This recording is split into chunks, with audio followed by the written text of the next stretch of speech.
আসসালামু আলাইকুম। সবাইকে স্বাগত জানাচ্ছি আজকের নতুন একটি রেসিপি দেখার জন্য। আজকে আপনাদের সাথে ঈদ স্পেশাল ভীষণ মজার একটি ডেজার্ট রেসিপি শেয়ার করব। আমার আজকের রেসিপি শিরখুরমা। এই শিরখুরমা তৈরি করা খুব সহজ আর খেতেও দারুণ স্বাদের হয়। আপনারা ঈদের দিন অবশ্যই তৈরি করবেন। চাইলে কিন্তু ঈদের আগের দিনও তৈরি করে ফ্রিজে রেখে দিতে পারেন, ঈদের দিন সার্ভ করতে পারেন। চলুন দেখে নিই রান্নার পুরো প্রস্তুত প্রণালী। আমাদের এখানে শিরখুরমার জন্য কিছু ড্রাই ফ্রুট লাগবে। নিয়েছি এখানে পেস্তা বাদাম, এরকম মোটা মোটা করে আমি কুচি করে নিয়েছি এখানে কাজু বাদাম, নিয়েছি এখানে কাঠবাদাম। আমি কাঠবাদাম এবং পেস্তা বাদামগুলোকে ফুটন্ত গরম পানিতে 10 মিনিট ভিজিয়ে তারপর খোসাটা ছাড়িয়ে এরকম কুচি করে নিয়েছি কিশমিশ, নিয়েছি এখানে খেজুরগুলো একটু লম্বা করে তারপর টুকরো করে নিয়েছি এখানে ঘি, আর আমাদের লাগবে কনডেন্স মিল্ক। আমি এখানে হাফ কাপ কনডেন্স মিল্ক নিয়েছি। তারপর এখানে আমি শুকনা সেমাইটা নিয়েছি। আমাদের শিরখুরমার জন্য কিন্তু শুকনা সেমাইটাই লাগবে, গিয়ে ভাজা লাচ্চা সেমাই না কিন্তু। তো এখানে আমি প্রায় 70 গ্রাম শুকনা সেমাইটা নিয়েছি। এখন চুলায় একটা প্যান বসিয়ে দিয়েছি। প্যানটা গরম হয়ে যাওয়ার পর এখানে 1.5 টেবিল চামচ ঘি দিয়ে দিলাম। ঘিটা যখন গরম হয়ে গিয়েছে প্রথমে আমি খেজুরগুলো দিয়ে দিচ্ছি। আমি এখানে 8টি বড় সাইজের খেজুর এরকম টুকরো করে নিয়েছি। খেজুরটাকে প্রথমে 20 সেকেন্ডের মতো ভেজে নিয়েছি। 20 সেকেন্ড ভেজে নেওয়ার পর দিয়ে দিচ্ছি এখানে কিশমিশগুলো। তো কিশমিশগুলো দেওয়ার পর বেশি সময় ধরে আর ভাজতে হবে না। বেশি সময় ভাজলে অনেক সময় তিতা লাগে, তাই অল্প সময়ে ভেজে তারপর তুলে নিতে হবে। চুলার আঁচটা মিডিয়াম আঁচে রেখে প্রায় 30 থেকে 40 সেকেন্ড ভেজে নিলেই হবে। তারপর আমি চুলা থেকে নামিয়ে নিচ্ছি। এখন আমি আরও দিয়ে দিচ্ছি 1 টেবিল চামচ ঘি। আর এখন আমি একে একে বাদামগুলো দিয়ে দিচ্ছি। আমি বাদামের পরিমাণটা বলিনি, আপনারা আসলে দেখেই বুঝে নেবেন। আমি মেপে দিইনি, আন্দাজের উপর দিয়েছি আর কি। তো আমি একে একে 3 ধরনের বাদাম দিয়ে দিলাম। এখন বাদামগুলো কিন্তু ভেজে নিচ্ছি। বাদামটা কিন্তু একদম ব্রাউন কালার করে ভাজা যাবে না, হালকা একটু কালার আসলেই হবে। এভাবে অনবরত নেড়ে প্রায় কিছুক্ষণ ভেজে নেওয়ার পর যখন বাদামগুলো থেকে খুব সুন্দর একটা গ্রান বের হয়েছে আর হালকা একটু কালার চলে এসেছে, তখন আমি চুলা থেকে বাদামগুলোকেও নামিয়ে নিচ্ছি। এখন এই প্যানের মধ্যে দিয়ে দিচ্ছি আরও 2 টেবিল চামচ ঘি। ঘিটা যখন গরম হয়ে গিয়েছে আমি শুকনো সেমাইগুলো দিয়ে দিলাম। চুলার আঁচটা মিডিয়াম টু লো আঁচে করে দিয়েছি।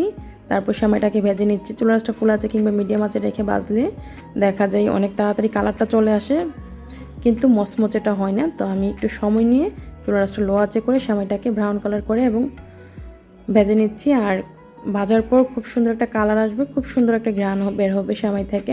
তো সেমাইটা কিন্তু ভাজা হয়ে গিয়েছে, চুলা থেকে নামিয়ে নিচ্ছি। এখন আমি অন্য একটা হাঁড়িতে নিয়ে নিচ্ছি 1.5 লিটার গরুর দুধ। আপনারা চাইলে গুঁড়া দুধ দিয়ে তৈরি করতে পারেন। তারপর আমি এখানে দিয়ে দিচ্ছি 4টি এলাচ, মুখটা একটু ফেটে তারপর দিয়েছি। আর 70 গ্রাম সেমাইয়ের জন্য কিন্তু 1.5 লিটার দুধই লাগবে শিরখুরমার জন্য। তো দুধটাকে আমি জাল করে নিচ্ছি। চুলার আঁচটা ফুল আঁচে রেখে অপেক্ষা করছি ফুটে আসা পর্যন্ত। যখন দুধটা ফুটে এসেছে এখানে দিয়ে দিলাম হাফ কাপ চিনি, হাফ কাপ কনডেন্স মিল্ক। যেহেতু খেজুর দিব, খেজুরটা কিন্তু অনেক মিষ্টি থাকে, তাই মিষ্টির পরিমাণটা বুঝে দিতে হবে। তবে আপনারা যদি মিষ্টির পরিমাণ বেশি পছন্দ করেন এই মাপে দিলেও পারেন, কারণ এই শিরখুরমাটা খেতে মিষ্টি হয়েছে যথেষ্ট। তো আমি চিনি এবং কনডেন্স মিল্কটা ভালো করে মিশানোর পর দিয়ে দিলাম সেমাইগুলো। ভেজে রাখা সেমাইগুলো দেওয়ার পর প্রায় কিছুক্ষণ জাল করে নিচ্ছি। 5 মিনিটের মতো আমি জাল করে নিয়েছি চুলার আঁচটা মিডিয়াম আঁচে রেখে। এখন একে একে দিয়ে দিচ্ছি খেজুর, কিশমিশ, দিয়ে দিচ্ছি বাদামগুলো। তারপর এখন আমি সব কিছু নেড়ে সেমাই এবং দুধের সাথে মিশিয়ে নিচ্ছি। চুলার আঁচটা মিডিয়াম আঁচে রেখে রান্না করে নিচ্ছি কিছুক্ষণ। তো এইভাবে আমি প্রায় 8 থেকে 10 মিনিট রান্না করে নিচ্ছি। আর অবশ্যই বেশি এই দুধটাকে কিন্তু জাল করে অর্ধেক করা যাবে না।